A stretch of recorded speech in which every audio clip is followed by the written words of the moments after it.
Now for part two of my message to the Senate tonight. Clean house at the intel agencies that are actively undermining a duly elected president. Why are Republican leaders not demanding this at this point? No longer should they rubber stamp the bloated budgets that allow deep state renegades to run right over the president's agenda, or at least try to throw roadblocks in front of it.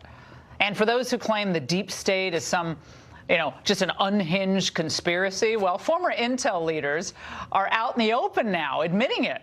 Take former CIA Director John Brennan, who tweeted today, "As in previous times of national peril, we rely on our military, diplomats, intel officials, law enforcement officers, and other courageous patriots to protect our liberties, freedom, and democracy. May they stay resolute and strong despite corrupt political headwinds they faced."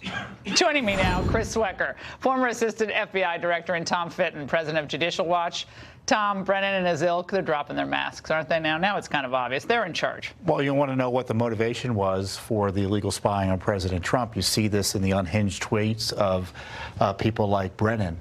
The problem is there's been no oversight of these agencies for years. To the degree there is oversight, the committees are essentially run by the agencies themselves. Remember George Tenet ran the CIA for 10 years almost?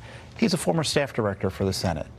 And Senator Burr, frankly, over in the Intelligence Committee, has turned it over to Senator Warner, the Democrat. So that's they're running roughshod over the president's agenda. The Senate, Chris, has an enormous amount of oversight power to hold hearings, to hold these people accountable, and frankly, to shrink budgets when necessary, to disempower these bureaucracies. To hear Brennan, after everything we know about his role in kicking off this whole Mueller investigation, to hear him act like he was elected by the American people. Talk about anti-democratic rule. I've never heard anything like that.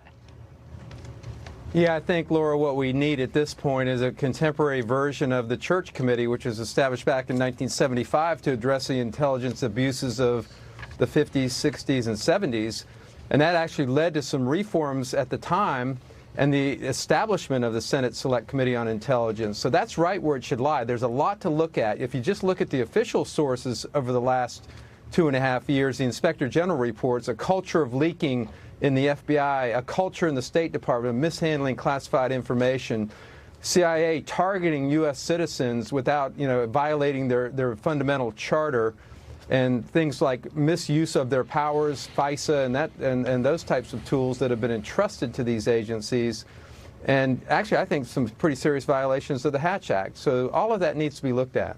Unmasking of Americans, as they did, people who normally wouldn't be individuals like UN ambassadors somehow getting involved in unmasking during the Obama years. Brennan just now on MSNBC, again, playing a part of the narrative, building up anyone who stands in defiance of the president's agenda inside the White House. Watch. We have somebody in the White House right now who fears people who are willing to speak out about what is wrong and be able to expose the corruption that is going on right now. I think we're going to see, in fact, maybe more examples of bravery and courage that we have seen in the past couple of weeks. Tom, if Vindman was supporting the president, heard the call and said nothing wrong, do you think they'd be calling him brave? No, he wouldn't have been called to testify.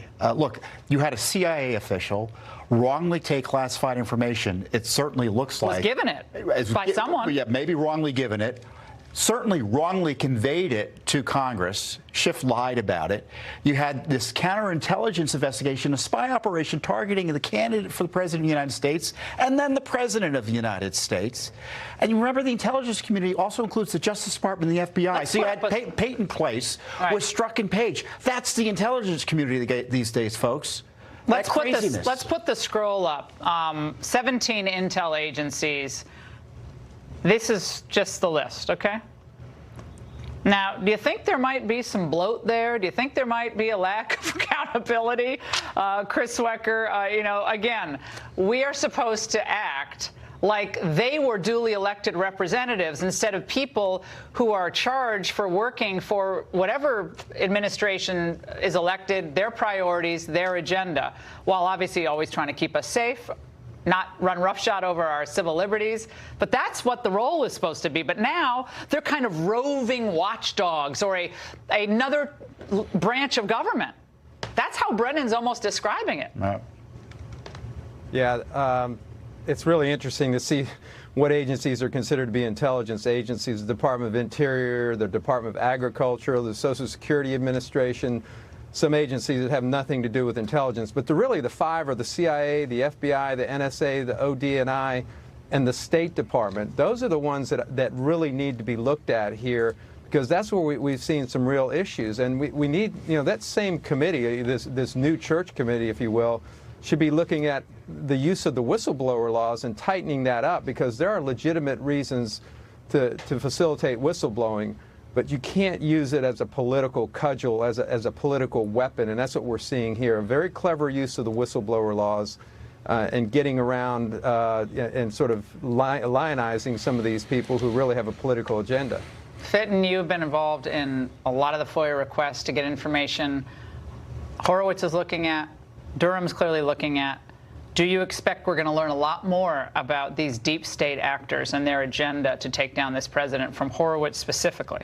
I think so. The question is, will DOJ follow up on it? And the leadership of these agencies had this casual approach to criminal leaks. You had Comey leaking, McCabe leaking. They should all be prosecuted. 600 security violations on the Clinton email server, no prosecutions. 14 leaks out of the FBI recently. Kavanaugh leak, no prosecution. No prosecutions. There were 27 active investigations into leaks related just to Trump world. I think there's only been one prosecution. No, this is where the Justice Department, Bill Barr's got to step up and start making sense of this. This is U.S. tax dollars at work, and our civil liberties and our entire representative democracy is on the line. We have one president. We don't have more branches of government than the three that our framers laid out in the Constitution. Gentlemen, thank you so much tonight. And coming up, a Clinton insider offering a warning to 2020 Democrats about his party's lurch to the radical left. And did you know that New York City, this is de Blasio, is actually paying its homeless to move to different cities around the country? Dr. Drew Pinsky is here to tell us where they're going next.